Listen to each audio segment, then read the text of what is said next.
চলমান বৈষম্য বিরোধী ছাত্র আন্দোলনের সমন্বয়কদের সঙ্গে বসে পরিস্থিতি শান্ত করার নির্দেশনা দিয়েছে প্রধানমন্ত্রী ও আওয়ামী লীগের সভাপতি শেখ হাসিনা।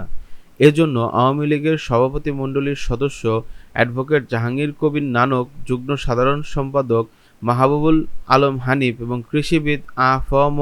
বাহাউদ্দিন নাসিমকে দায়িত্ব দিয়েছেন তিনি। চলমান পরিস্থিতি নিয়ে শুক্রবার রাতে গণভবনে জরুরি বৈঠকে বসেন আওয়ামী লীগ। দলটির সভাপতি ছাড়াও এতে অংশ নেন সাধারণ সম্পাদক ওবায়দুল কাদের, সভাপতিমণ্ডলীর সদস্য doctor Mustafa Jalal Mohiuddin, advocate Kamrul Islam, advocate Jahangir Kabir Nanak, আইনমন্ত্রী আনিসুল হক এবং আরও অনেকে।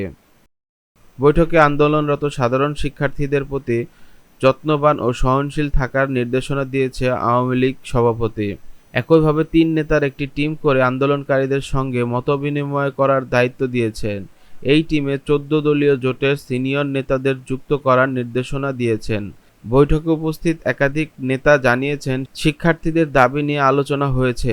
বলা হয়েছে, আমরা তাদের দাবির সঙ্গে একমত। এরই মধ্যে তাদের দাবি মেনে কোটা সংস্কার করা হয়েছে।